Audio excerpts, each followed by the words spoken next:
This is the never-before-seen photo of 13-year-old Samantha Geimer. Polanski was 43 years old then. Polanski brought the young girl to his friend Jack Nicholson's house in the Hollywood Hills. Nicholson wasn't there at the time, and the day took an ugly turn. Polanski plied the 13-year-old with champagne and a Quaalude. He then brought her into a bedroom where he sexually assaulted her. When Samantha's mother heard what happened, she went to the police. Polanski pled guilty to one felony count of unlawful sexual intercourse. But when Polanski heard that the judge was thinking of handing out more punishment, he fled to Europe, where he stayed, despite multiple efforts to extradite him back to the U.S. Polanski told Diane Sawyer back in 1994 that it took many years for him to understand the harm he'd inflicted. I think at that time, I had a hard time to persuade myself that it was wrong, because I don't think anybody was hurt.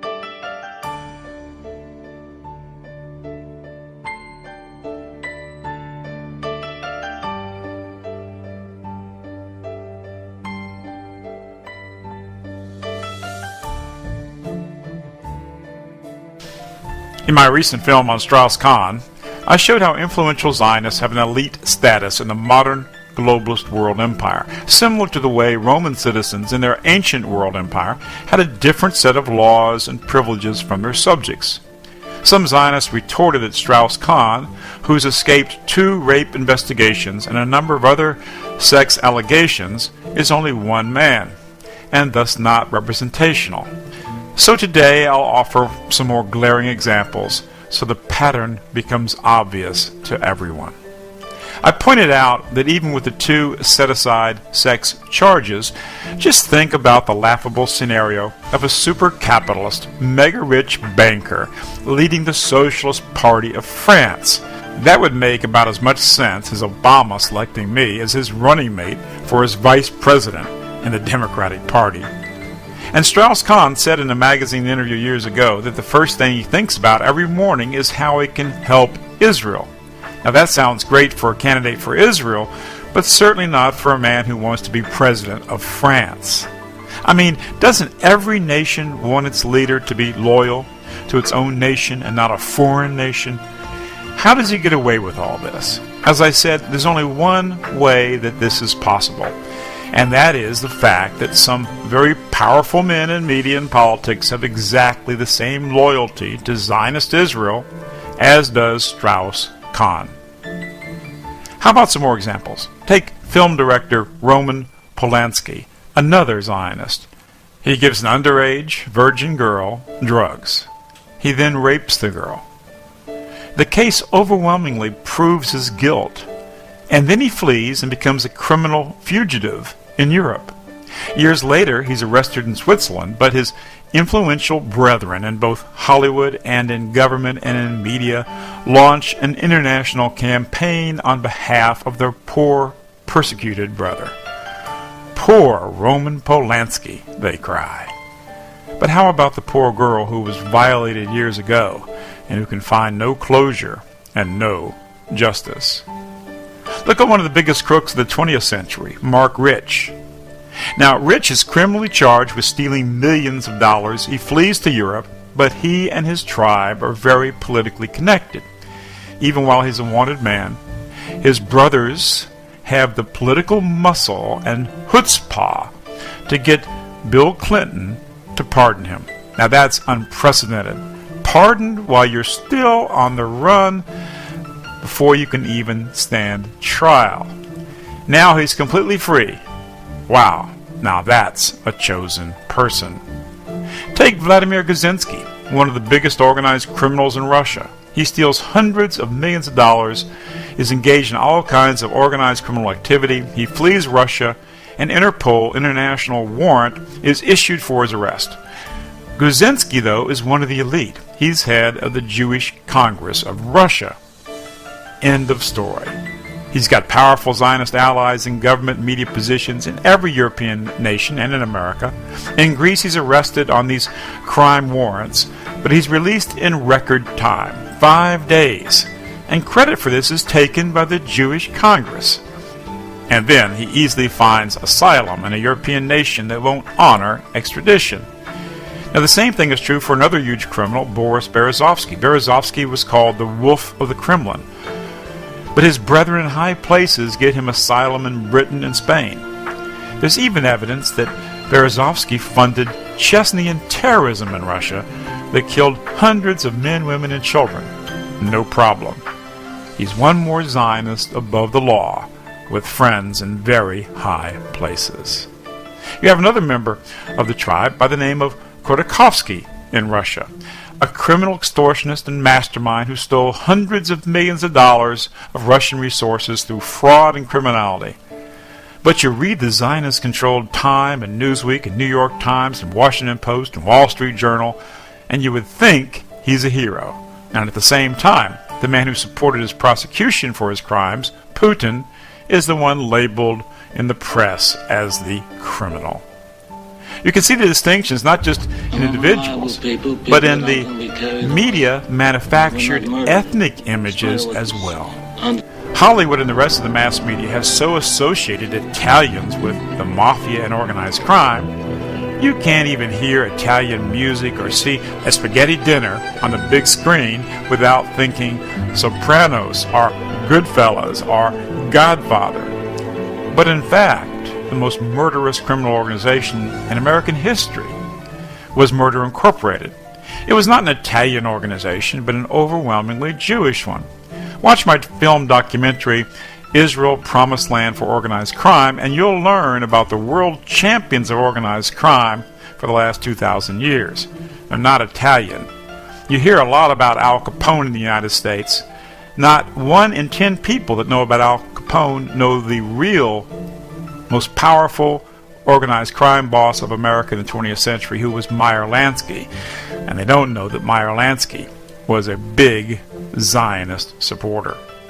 So, my friends, it's not just Strauss-Kahn, it's not just Roman Polanski, it's Mark Rich, Guzinski, Berezovsky, Khodorkovsky, and thousands more Zionist criminals who are above the law. But thankfully, Zionist power is founded on something quite distinct from Roman power. It's actually based on illusion through their domination of the mass media.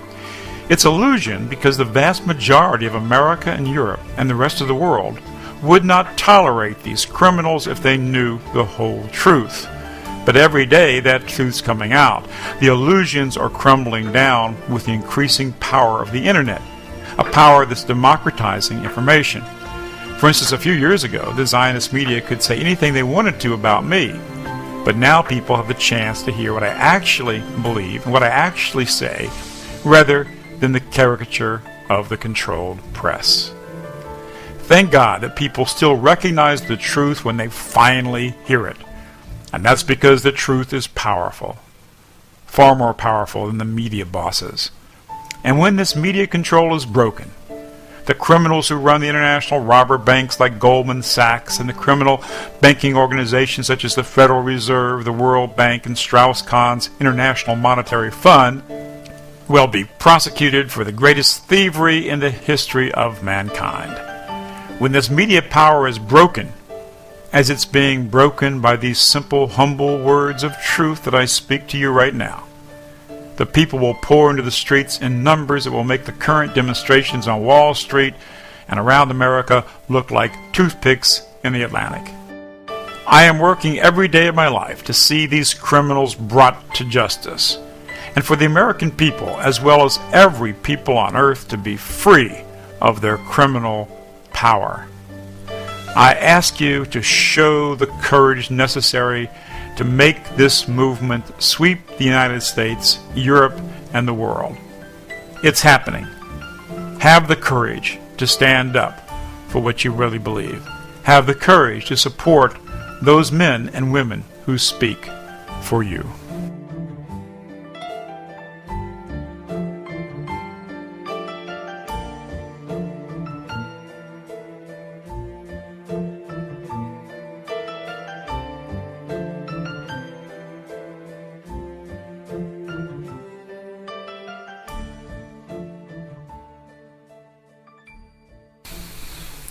Here is a postscript. Very soon after I recorded this video, but before it was edited, I was kidnapped and jailed in Europe on a bogus immigration charge in order to silence me and prevent a lecture to an audience in Cologne. What was my crime, you might ask? Well, I committed no crime. I was kidnapped by the Zionist-controlled politicians who were desperate to prevent the European people from hearing the truth that I speak. And yes, it was a kidnapping. For kidnapping is when you take someone against their will and you imprison them away from the world. Ironic, isn't it? Unlike the Zionist rogues I exposed in this video, I had committed no crime. But the human rights criminals kidnapped and imprisoned me. They committed a serious crime for which men are prosecuted in the Hague International Court. Now, these are the same criminals who let Zionist rogues go free in the Western world, and the same criminals in the Zionist-influenced media that make into heroes the Zionist criminals.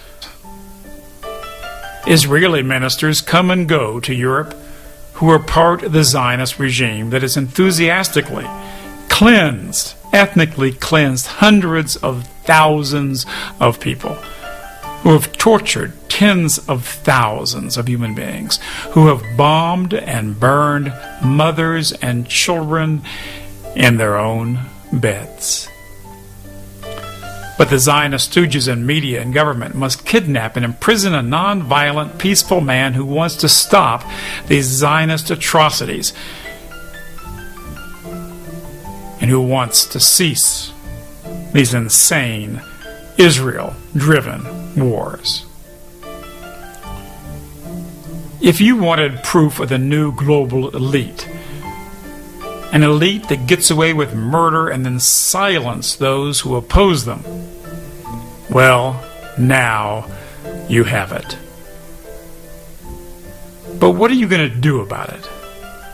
You who are listening to my words at this very moment will know exactly what kind of man or woman you are. You'll know by how you act on the truth you have learned. I wonder, is there any honor in you, any decency in you?